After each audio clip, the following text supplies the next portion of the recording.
Well, I think everybody knows that, and I certainly found this out, that Bob Zemeckis is probably the greatest technician, director that I've ever worked with, ever. You know, he walks onto the set every single day and invents something new, and people go scurrying around trying to figure out how to make it. He just has one of these amazing brains that he really can translate the storytelling of the movie into a very epic, very technical, very visual sense, very visual style.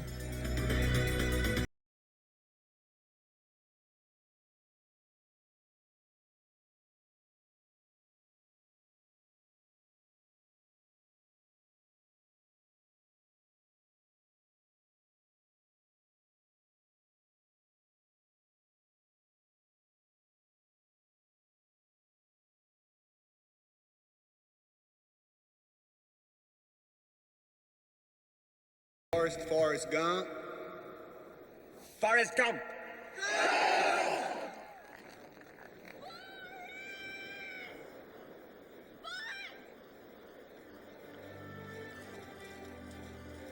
Jenny!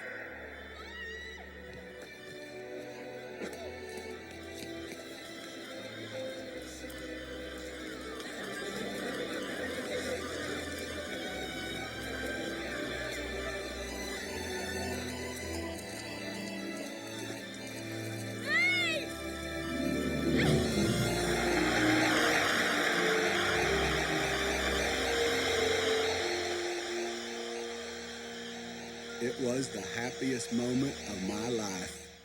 I was fascinated by the illusion of movies before anything else.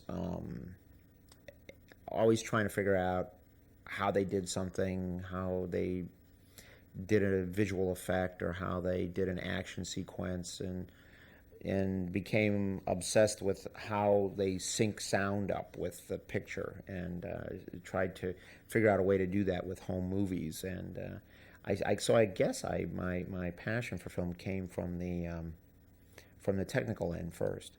His detecting system of what is right and what is not right is so fine by the time you get up and start making the movie that it's like, you know, it's like a Geiger counter, you know. It's this finely tuned instrument that he knows what is right and what is wrong. Action!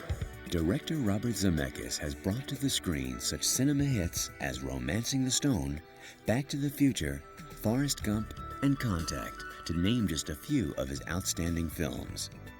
Zemeckis was born on the south side of Chicago and began making films with an 8mm camera while in high school. He attended Northern Illinois University before transferring to the School of Cinema at the University of Southern California, where he was awarded a Student Academy Award for his short film Field of Honor. The film brought Zemeckis and his writing partner Bob Gale to the attention of directors Steven Spielberg and John Milius. Together, they were instrumental in getting Zemeckis and Gale a development deal for their original screenplay 1941, which Spielberg eventually chose to direct. We pitched to John Milius this idea to write the screenplay called 1941. And when John read that screenplay, he gave it to Steven. And Steven loved it and said, I want to make this as my next movie, but I'm about to start this movie in Alabama called Close Encounters. And he said, but why don't you guys come down to Alabama for however long you have to be there? He directed the movie during the day, and we rewrote 1941 in the evenings. Zemeckis made his directorial debut in 1978 with a screenplay he co-wrote with Bob Gale, I Want to Hold Your Hand. The story of a group of teenagers who set out to meet the Beatles on the eve of their first appearance on The Ed Sullivan Show. And so when he read the screenplay, he said, you know, Bob, you should direct this. And I said, boy, that would be great. How do we do that? He said, well, let me make some phone calls. And he got Sid Sheinberg on the phone and said, there's this young guy. I think he's great. He made this student film. He wrote this screenplay. It's a little movie, won't cost a lot of money. And I believe that what he said to Sid was, and it may not have, I mean, this is my assumption, was he doesn't finish the movie, I'll be there to finish it. So, at worst you'll end up with a movie that I half direct. Luckily, that wasn't the case, but I think that kind of made Sid feel secure. So between the two of them, that's how I got my directing break. Oh, hey, Pam, what could be better than for all of us to drive up to the Beatles Hotel together and see the Beatles in person? Yeah, right, Pam. How much money you got? I'm about to be a married woman. I can't go chasing after the Beatles, and it's not fair to Eddie. Pam, I want you to know something. You don't seem to understand how important this is to me. I mean, I have got to get through to the Beatles. My entire career depends on it. If I could get exclusive pictures of the Beatles, they run my story on the front page of the Suburban. I might even be able to sell it to Life magazine or something. Can you imagine that? And of course, then we learned the really sad lesson. We thought we had a hit. And of course, then we learned that just because movies work in audiences doesn't mean anyone wants to go see them. But the audiences that we showed the movie to in previews, it was just one of the great experiences of my life. Of course, then 24 hours later, you go into a complete crash when the movie opens, and of course, no one goes to see it. I think he has a clarity of vision. I think he knows how to pop up above the whole thing and look down, not just get lost in the center of it.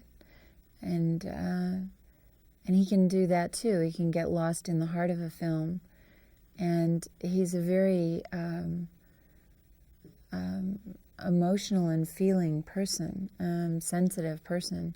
But he has that amazing ability that great directors have of popping up above it and looking down and having this wonderful clarity of vision, a practicality in their vision. And he has that. I think really what you call that in the end is he's a really good storyteller.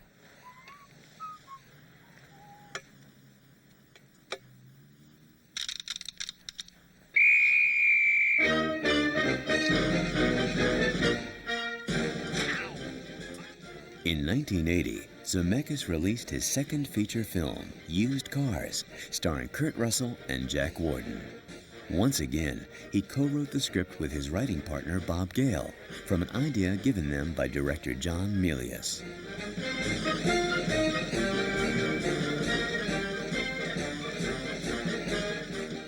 John Milius came up with an idea which was basically the title.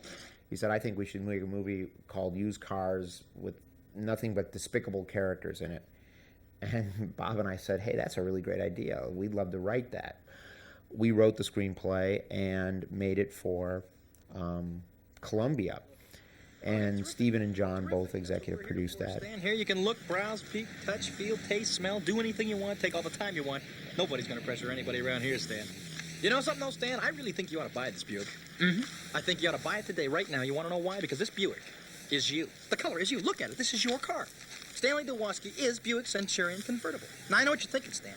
You're thinking, can I afford to buy a car like this? Huh, am I right? Seriously, Stan, you can't afford not to buy a car like this, and I'm going to make it easy on you. When you add this whole thing up, taking into account inflation rate, insurance savings, gas savings, ease, and comfort, you're going to come out $10,000 ahead after making this deal. Well, the prestige alone of owning a Buick Centurion convertible can't be measured in terms of dollars and cents, am I right?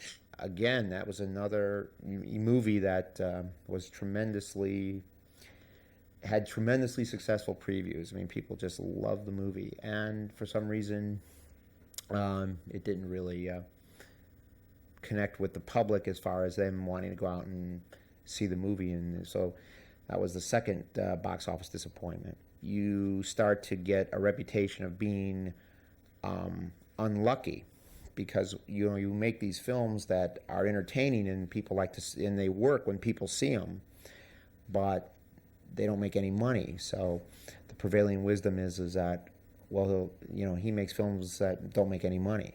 You start to become stigmatized, labeled. In 1984, Zemeckis directed Romancing the Stone for producer Michael Douglas, who starred along with Kathleen Turner and Danny DeVito. It quickly became the #1 box office hit of 1984 and proved to be the turning point in Zemeckis' directing career. The film won Golden Globe Awards for Best Picture and Best Actress for Kathleen Turner. Zemeckis credits Michael Douglas with his being chosen as the film's director.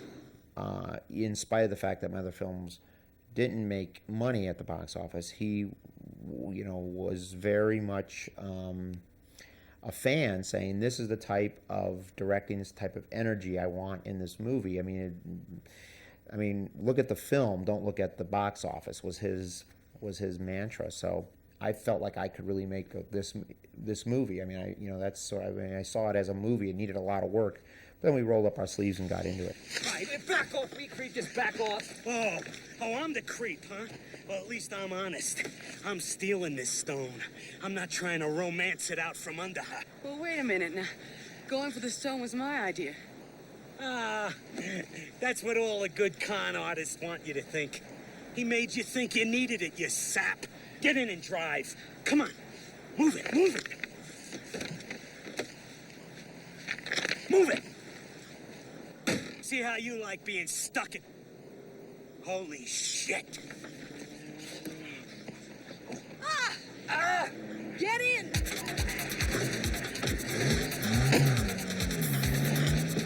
Which way do we go? Follow that stone!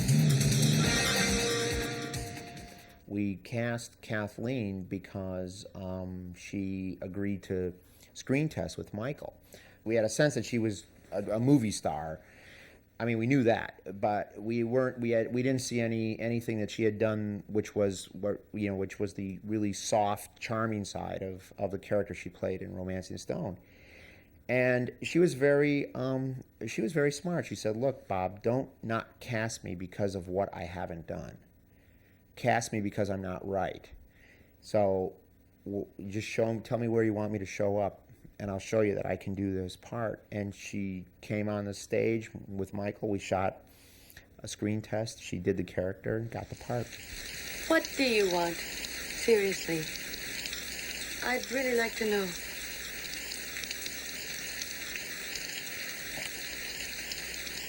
Came down here on a coffee boat about 1.5 years ago, right? Christ, what a job that was.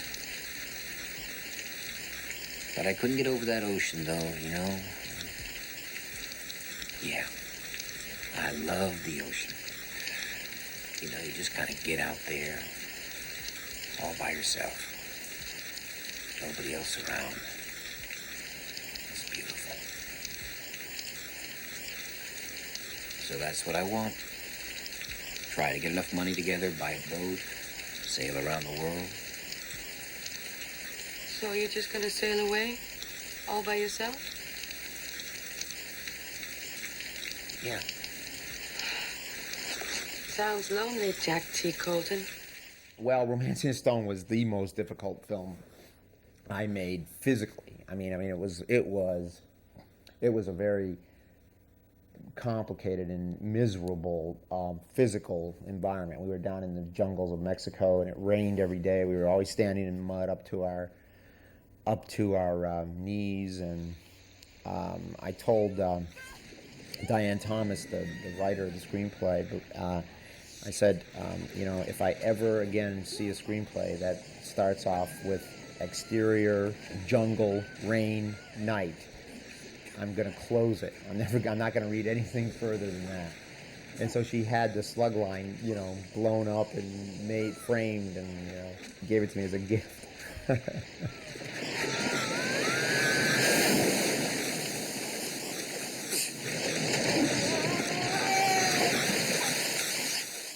I'm late for school. The Back to the Future phenomenon began in 1985 with the release of Back to the Future, starring Michael J. Fox and Christopher Lloyd, with supporting roles going to Leah Thompson, Crispin Glover, and Thomas F. Wilson. Nominations from the Golden Globe Awards included Best Picture and Michael J. Fox for Best Actor.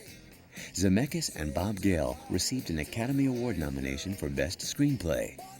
The film earned over $350 million worldwide and emerged as the top-grossing film of 1985. The story of Back to the Future happened like this. After Used Cars, we wrote Back to the Future.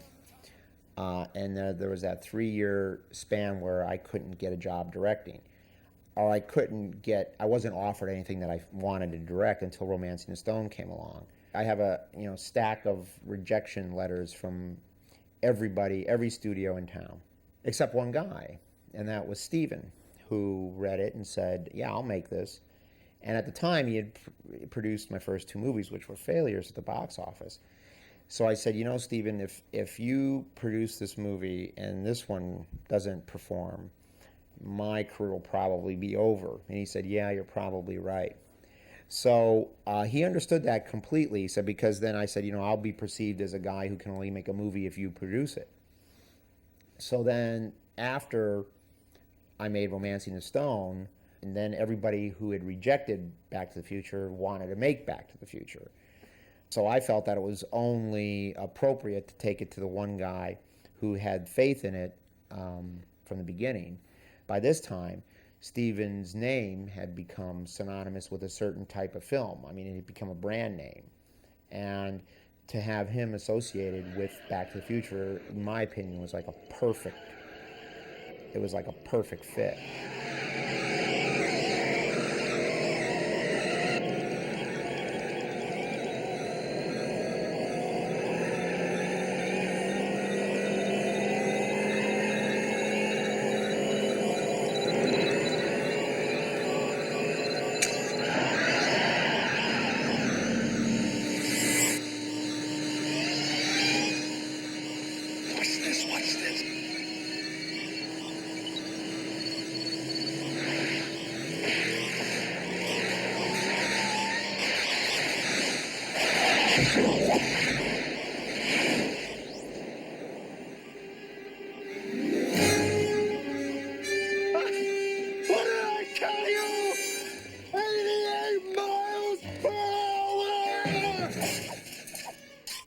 I was put in a position on that movie, a position that I learned a lesson in a hard way, which was that I was given an ultimatum by the studio that if the movie couldn't be delivered by a certain release date, they didn't want to make it.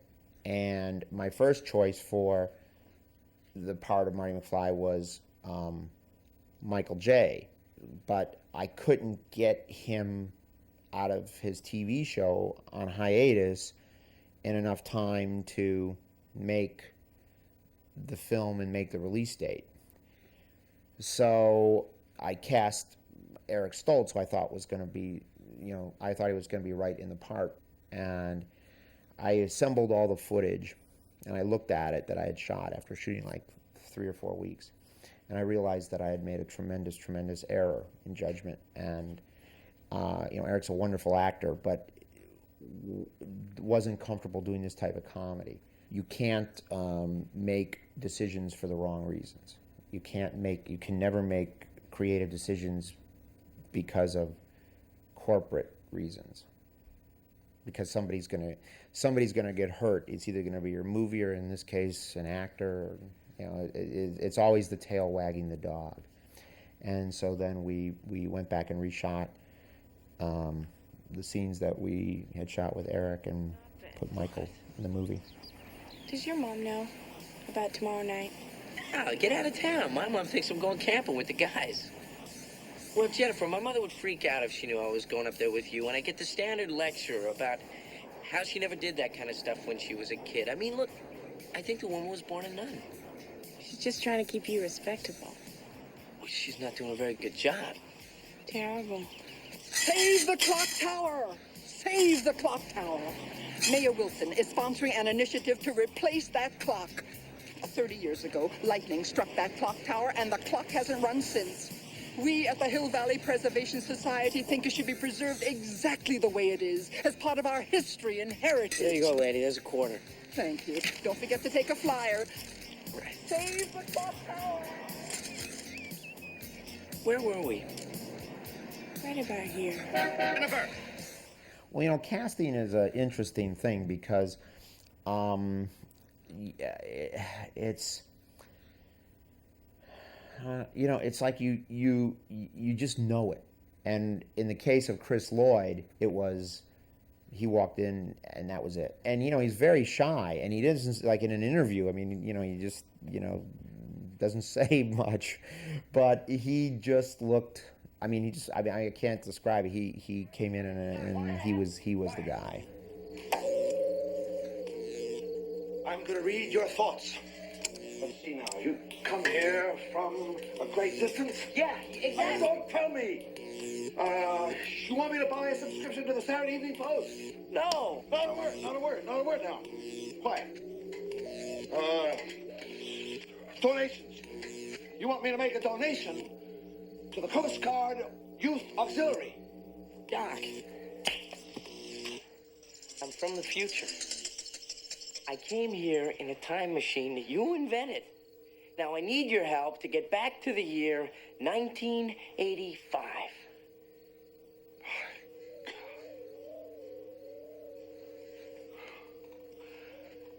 Do you know what this means? It means that this damn thing doesn't work at all. There aren't that many special effects in the first Back to the Future. There's only 30 shots, and most of them are lightning.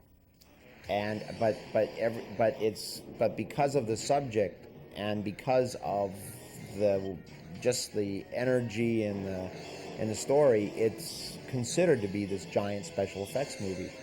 But in fact, the time machine only travels through time twice in the whole movie, and it's and all of the optical effect shots are mainly lightning bolts and things like that. I mean, so it isn't my most special effect movie. I think there's more special effects in Romancing the Stone, actually.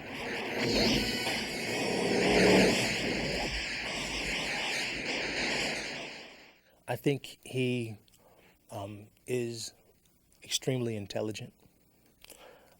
I think that he understands human nature, and he's also a kid at heart.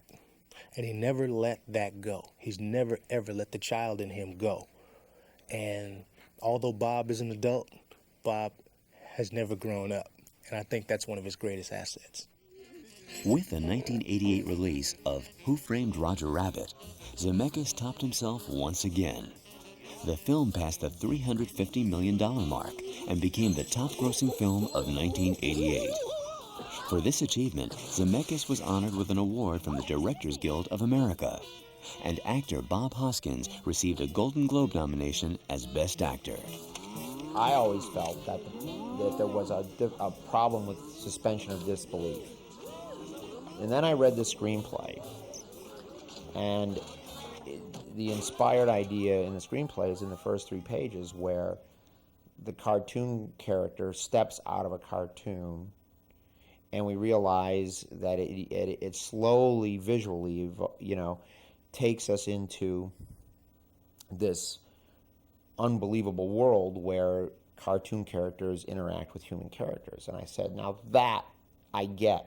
And then Steven was incredibly instrumental, because he is the only guy on the planet who was able to get all the competing cartoon characters from all the competing studios in one movie. And from the smell of him, I'd say it was the booze talking.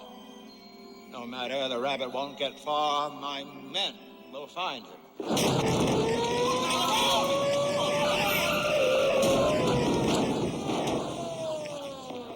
Weasels. Yes, I find they have a special gift for the work. All right, you mugs, fall out. Did you find the rabbit? Don't worry, Judge. We got the informants all over the city. We'll find them. You wouldn't have any idea where the rabbit might be, Mr. Valiant? Have you tried Walla Walla? Cucamonga? I hear Kokomo's very nice this time of the year. The trick to the illusion in Roger Rabbit is not the mechanics or the technique. What it was the believing in the live-action actors, that the cartoon characters there.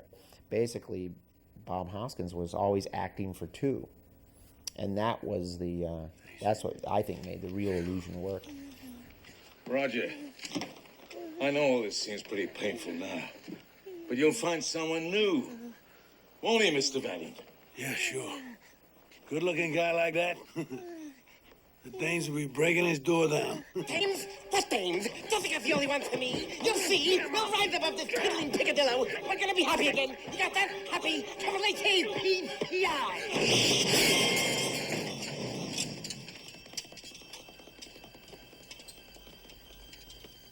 Well, at least you took it well.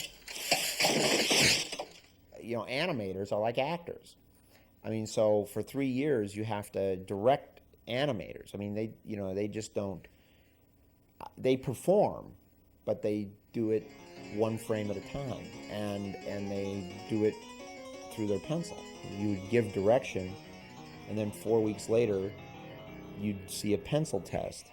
Then you'd go back to the animator and you refine the performance, and then 4 weeks later, the change would come back, and the change would come back. So it's like watching paint dry. Mark, action.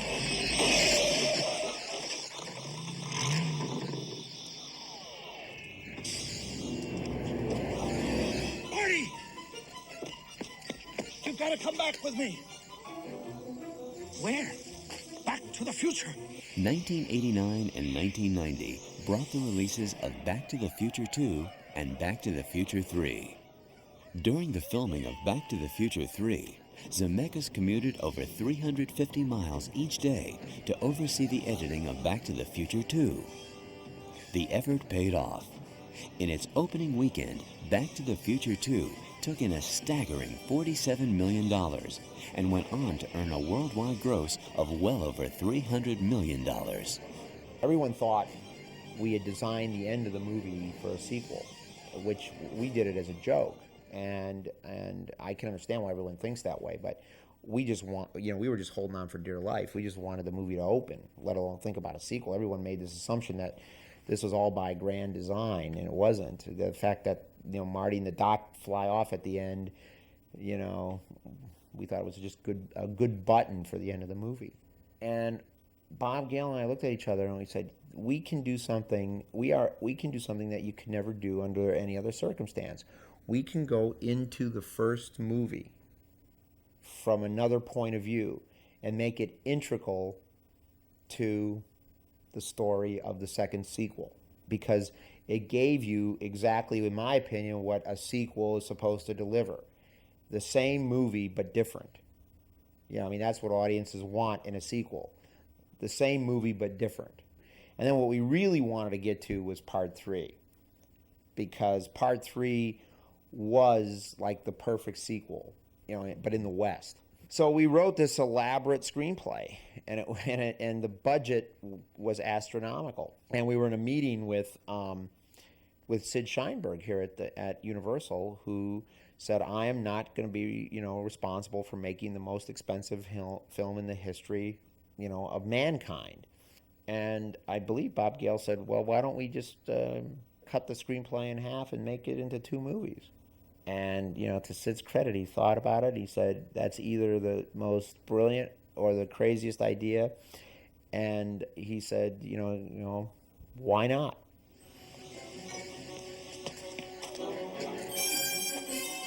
Hey, stop! Little girl, stop! Look, I need to borrow your hoverboard. Where is he? Here. There!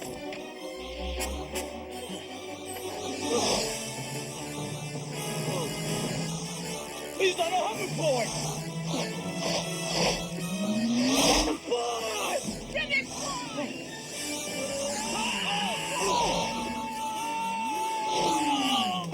I loved riding horses. I loved the challenge of getting on a horse and convincing it to ride up to the back of a train and putting out my hand and touching it. When you get next to a horse and you realize, if my actor falls off that horse and sprains his thumb, I have to shut this movie down. It's not like you're not worried about very serious injuries, but falling off a horse will create an injury serious enough to shut a movie down.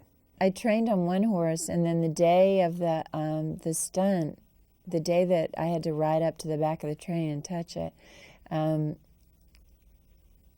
man who'd been working with me said, try this horse, a completely different horse.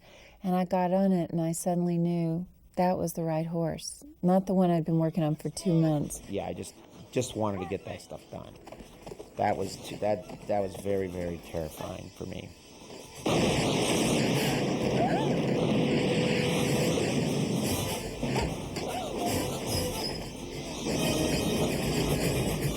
We were were talking about my character after it was all over, and we were 2/3 of the way through the movie. I can't remember. Somebody was talking about money, or somehow we talked about my deal or something, which was far less than what I'm about to say. And he said, "Mary, I only wanted you for the part. I never had a second choice for the part. You could have asked $2 million and we would have paid you $2 million for this part," which was, believe me, so far away from what I got paid.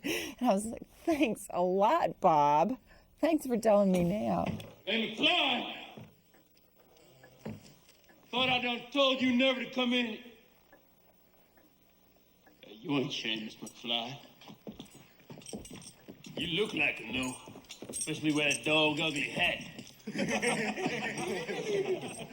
You kin to that, hey, Barber? What's your name, dude?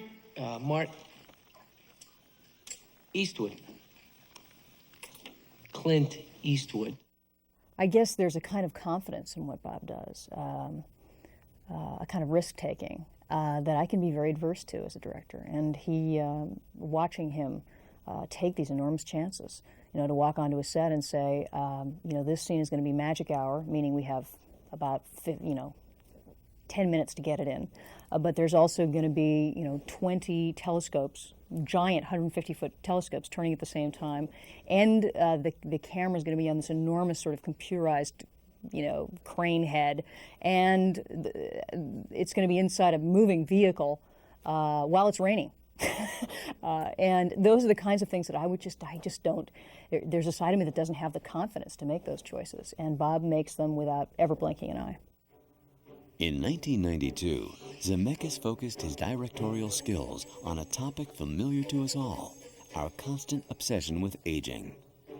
In a black comedy, aptly titled Death Becomes Her, stars Meryl Streep, Goldie Hawn, and Bruce Willis find themselves in an ego-driven quest for eternal youth that goes wickedly awry. Meryl Streep received a Golden Globe Best Actress nomination for her performance as Madeline Ashton. The problem here's the problem with black comedies in this country, in America, as opposed to Europe, for example. And people love black comedies, but they will never admit it, and that it's a guilty pleasure. So here you're sitting in a theater, and people are howling and screaming and laughing, and then the scores come back, and they're all like average, below average, because people, they say, well, I'm not going to say this was excellent. I'll say it was okay. It's, because, well, I can't admit that I was laughing at such despicable subject matter or characters. So, you can't generate word of mouth when you do a black comedy, because everyone is like ashamed to admit that they, really thought it was funny.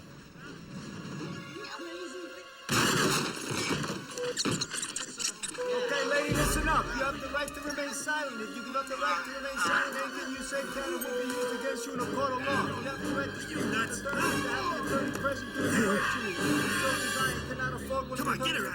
And action.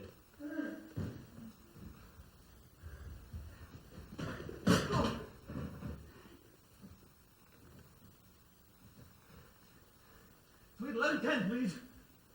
Helen, it's me, Ernest Medfield. I did it. I didn't think I'd be able to do it, but I did. I pushed her down the stairs, and she's absolutely stone cold. Oh, I didn't have to convince Bruce at all. Bruce wanted to do it. He wanted to do it so badly. I mean, I was more concerned that Bruce was, too buff and too good looking. That was my concern. The thing that's great about Bruce is that he is an actor. Vanity and stardom and whatever never gets in the way. It's like what the guy is supposed to be. First day we went in to do his wardrobe fittings. Well, it's not a fitting actually. I go and see like these concepts with the actor, and Bruce modeled everything lying on the floor like he was passed out, because he said, well, that's what the guy's drunk, he's going to be. So he put on a sport coat and he'd lie on the floor like in a heap and say, how's it look? And I said, this is going to be great. This is going to be fun working with Bruce. It's great. to Menville. Is this an angel I see before me? Dr. Menville, you're so cute. Not you, Rose.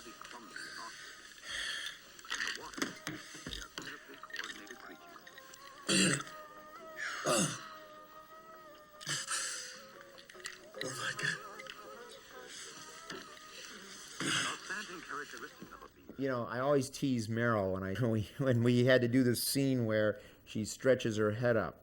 We had two hand doubles that were her hand that put their hands in the sleeves of her dress, and she's crunched down on an apple box, and then she mimed this action, and these two hands went up with it because the shoulders had to see the arms had to come out where the shoulders really were, but to get her face lower, she had to lower her real shoulders. So as we were doing this, and it was incredibly technical, I'd say, Meryl, just remember that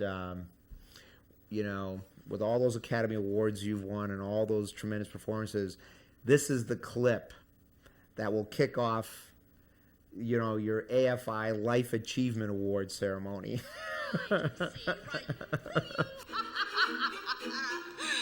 Speaking of which, as a friend, some advice.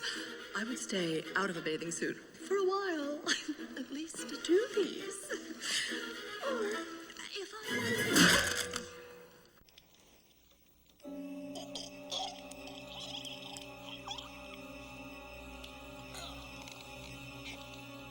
Damn, I just fixed this.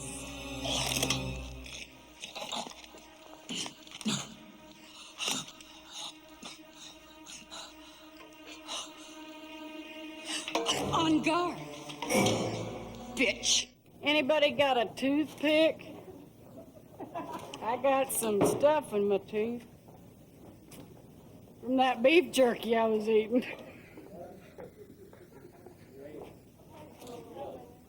How's my hair look? And of course, Goldie in the fat suit was a riot because this thing was made out of silicone. And it looked really, and it was great because it had big, heavy arms. I mean, what we did with that, which was so great, is that we had her in short sleeves, which really created the illusion. I mean, it was beautifully sculpted, but it weighed like, I don't know how many, 100 and some 50 pounds or something. And of course, Goldie had to wear it like, the weight was on her shoulder. It was just like a backpack. She stepped into it. She had like a harness on underneath, and of course she was sweltering. So we had we had to cut a hole in the back and stick an air conditioner in the. She was carrying around like an air conditioner, like an astronaut does. With a tube kind of going in her back like a tail.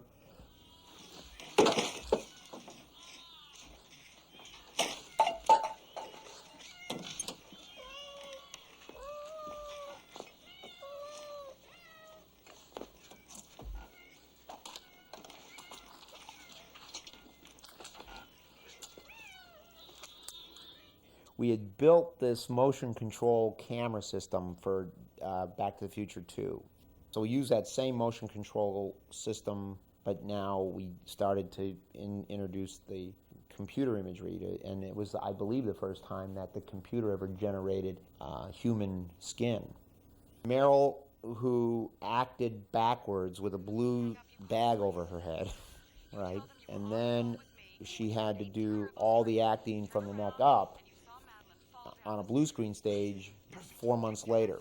And then they built a sculpture of her twisted neck and scanned it into the computer to blend the two pieces together. No, it's very difficult to determine time of death within a few hours. It's not really an exact science. Ernest. It's not an exact... Ernest. Ernest! You pushed me down the stairs.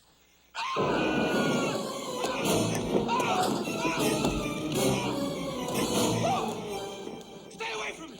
You bet I will, animal, psycho. Don't come near me! Wife, pusher.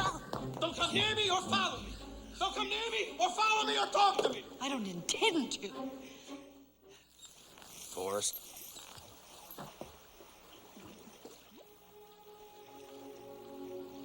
I never thanked you for saving my life. After such a successful early career, it seemed impossible that Zemeckis could top himself again. But that's just what he did with the 1994 release of Forrest Gump, starring Tom Hanks, Robin Wright, Michael T. Williamson, Gary Sinise, and Sally Field. The only way to describe the film is to quote film critic Roger Ebert from his 1994 review.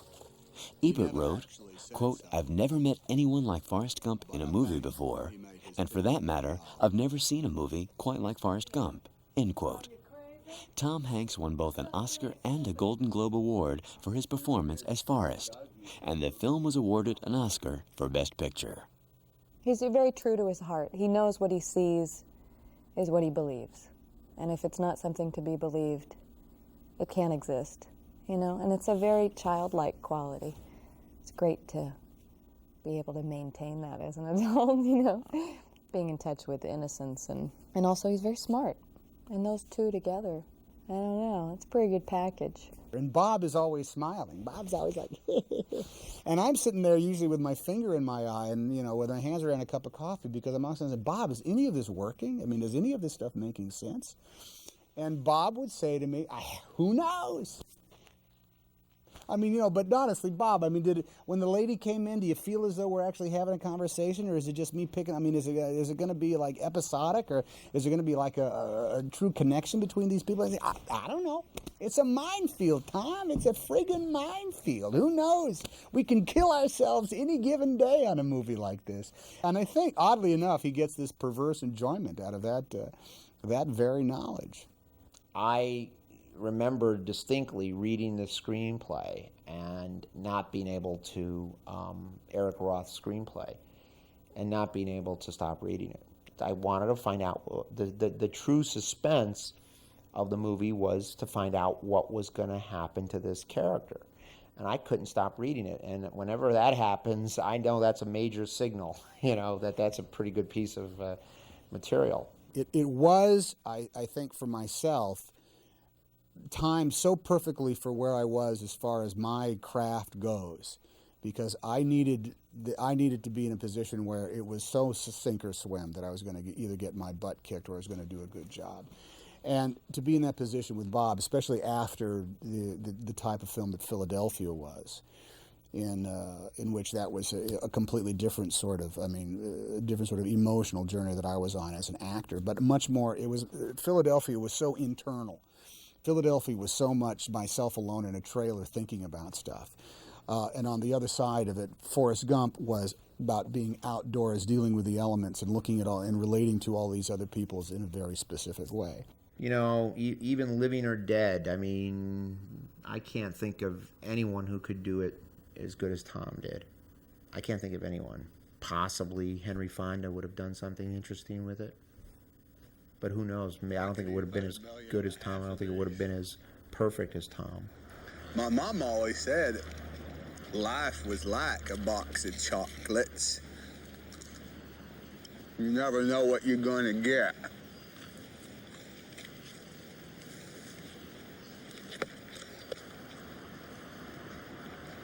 Those must be comfortable shoes. I bet you could walk all day in shoes like that and not feel a thing. I wish I had shoes like that. My feet hurt.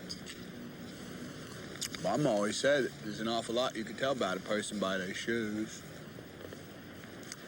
Where they going? Where they been?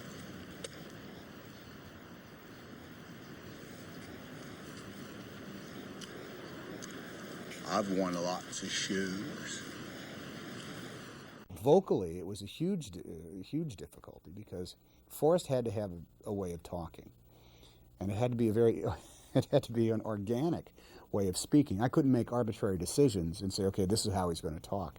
What Tom and I knew we didn't want to do, have him walking around with an affected Southern accent. I mean, that just, you know, we just didn't want that. We knew that wouldn't be, Alabama accent, that just wouldn't work. And luckily, young Michael, who played young Forrest Gump, had this incredibly distinctive way of speaking. And rather than try to come up with something and make him speak the same way, we said, well, look, this is the greatest template we have in the world. I'll just, let me follow this guy's lead as opposed to the other way around. Are you stupid or something? I'm as stupid as a stupid does. I'm Jenny. I'm Forrest Gump. From that day on, we was always together. Jenny and me was like peas and carrots. The most challenging thing about the role was being able to tie Bubba into Forrest spiritually. The character was written as a real strong guy who would sort of take Forrest under his wing and watch out for him. That was the original Bubba. And I didn't think that was the strongest choice. I thought that Bubba should be like 2 or 3 teaspoons smarter than Forrest, but have a golden heart just like Forrest, so that they were somewhat similar, yet still different. And Bob supported me. He explained to us that he wanted something in this movie to touch every single person in the world. He wanted to touch every emotion that people have in common. And he did that. He achieved that. Sit down if you want to. I didn't know who I might meet or what they might ask. You ever been on a real shrimp boat? No, but I've been on a real big boat. I'm talking about a shrimp catching boat. I've been working on shrimp boats all my life. I started out on my uncle's boat. That's my mama's brother. When I was about maybe 9. I was just looking into buying a boat of my own and got drafted. My given name is Benjamin Buford Blue. People call me Bubba. Just like one of them old redneck boys. Can you believe that? My name's Forrest Gump. People call me Forrest Gump. I just believe with anybody, their soul is going into that script. And it's going to show, it's going to shine. And that Bob is that way. He's so heartfelt. He's so full of heart. And that movie had that because of him, I think. Will you marry me?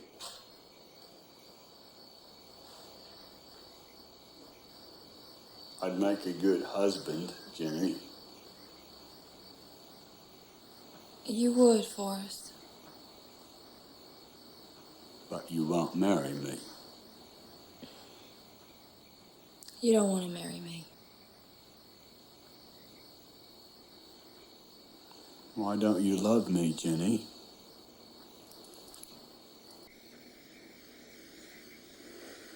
I'm not a smart man, but I know what love is.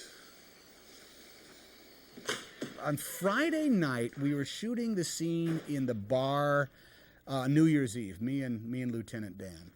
I'm getting the flu, I announced to everybody who cared.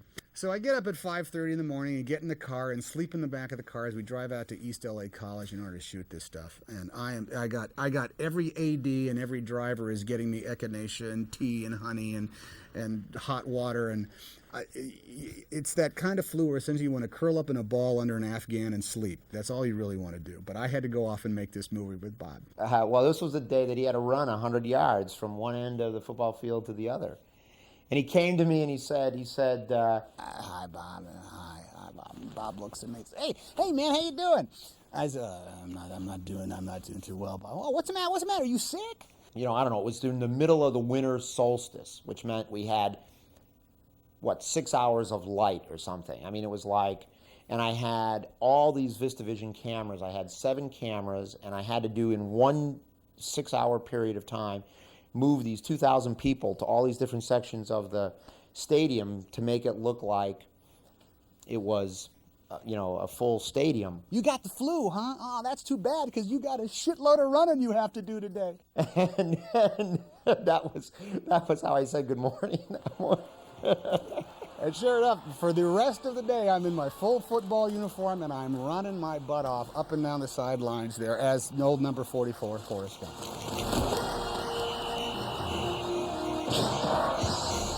1997 brought the release of Contact, based on the novel of the same name by Carl Sagan, with a screenplay by Carl Sagan and Ann Droyan. The film starred Jodie Foster, Matthew McConaughey, James Woods, John Hurt, Tom Skerritt, and Angela Bassett. It was one of the most awaited films of 1997 and proved an enormous success worldwide. I mean this as a compliment to Bob and in no way to denigrate anybody else in the business, but it's hard to imagine anyone else making this film other than Bob Zemeckis. Because Bob has a sense of hope, I think, in his work. There's always a sense of hope, but not a sentimental sense of it. I mean, a very hard, questioning, scientific, very rational approach to the idea of, if we're not alone, what is our place in the universe? How do we share it with others? How do we share the best of ourselves with ourselves? And Bob's sense of faith in the human race is very much evident in this film, I believe. Those look like engineering schematics, almost like blueprints. Yes. It is our belief that the message contains instructions for building something, some kind of machine. A machine? That does what, Doctor? Well, we don't know. It might be some type of advanced communication device, or it could be a teaching machine of some kind, or it might turn out to be some kind of a transport. Transport? There's no proof of that.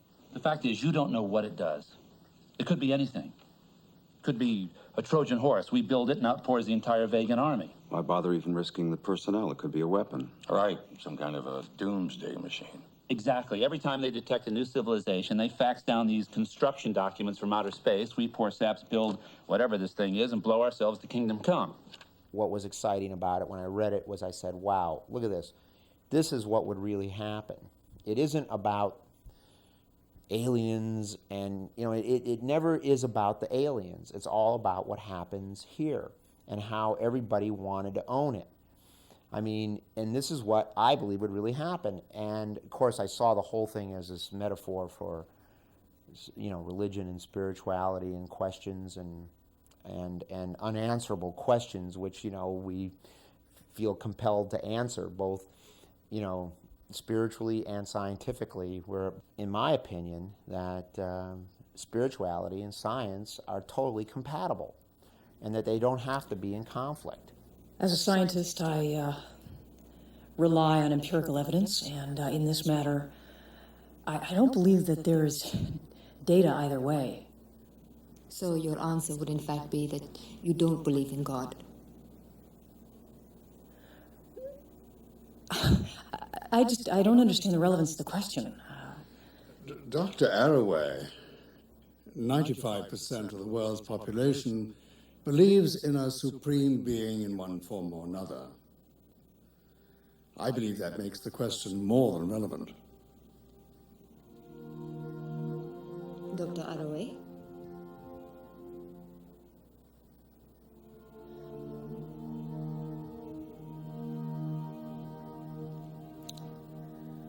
I believe, I've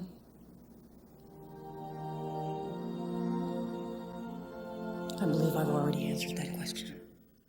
Well, I think the great thing about Bob is that he has a really simple storytelling approach to things. And I think that's a great gift in filmmaking, you know, is to be able to take this huge idea and to really boil it down to the most important things. And the idea of trying to translate that big, beautiful, romantic idea of humanity and their relationship to the cosmos, you know, something that I've thought a lot about as the years have gone on, especially as I've gotten older. And I got hooked onto it, and in an earlier draft of the screenplay. And then the film, you know, had all sorts of problems getting started. Then Bob came on, and he really made the whole thing make sense. Bob Zemeckis is like I've often described him as like a beautiful big rose that just continues to open and open and open. When you're working with him, he's coming up with ideas all the time. He's not hard and fast on any preconception or any pre-notion that he has about how this should go. If the clouds part and the sun comes down, that's what he's going to use, even if it's written to be a rainy day. And he's always looking for these opportunities from all of us. And you feel very much a contributor to a significant piece of work by really a wonderful filmmaker. Is it true? Huh? Did you pull the plug? I know you can't Did you see pull it the now, plug? but I'm doing you a favor. Oh, You're that's far great. too promising a Great. scientist to be wasting your gifts on this nonsense. Look, I don't consider what could potentially be the most important discovery of the human race nonsense, okay? There's 400 billion stars And out only there. We two have not even probabilities. started. One, there is intelligent life out there, but it's so far away you'll never contact it in your lifetime. And You're two, making a decision. there's nothing out there but noble gases and carbon compounds, and you're wasting your time. In the meantime, you won't be published, you won't be taken seriously, and your career will be over before it's begun. So what? It's my life. Contact's author, Carl Sagan, passed away from a lengthy illness before the filmmakers were able to complete the production. Well, you know, it's tremendously sad that, you know, he passed away before the film was finished. And I mean, I was really looking forward to those last weeks of Carl looking at the movie and, you know, duking it out with him as far as what, you know, what was going to stay in and what wasn't going to stay in. But he did see most of it. I mean, you know, 3/4 of the film was shot before he passed away, and he was involved very closely, and he saw dailies, and he came to the set a couple times, and even though he was very ill at the time, and made notes on all the script revisions, you know, to the very end. You know, every time we rewrote something, it always went to Carl for him to check the science and make sure we were doing it all right. We all sat down and said, you know, we really have to make sure that Carl is proud of this, and that he doesn't feel somehow that we've taken his vision and changed it to something else. Well, every great film director is unique and very special. Again, it gets back to that thing I said earlier about the creative process. Inherent in the creative process is this ability to continually take chances, risks, and challenge yourself constantly. And he somehow or another has been able to find this rhythm, so it's simpatico with the rhythm of a good deal of people out in an audience. So it's a balance that he's found about being as sweet a guy as he is and as challenging a creator as he is. I don't have a plan for this, but I hope that I just hope that my body of work is always one of stretching and not ever becoming one that I don't ever want to go back over any familiar territory. Just trying to always try different things, and I don't mean that in terms of spectacle and effects and things. I just talk about, you know, trying to do interesting stories and present interesting characters, and if there's a way to create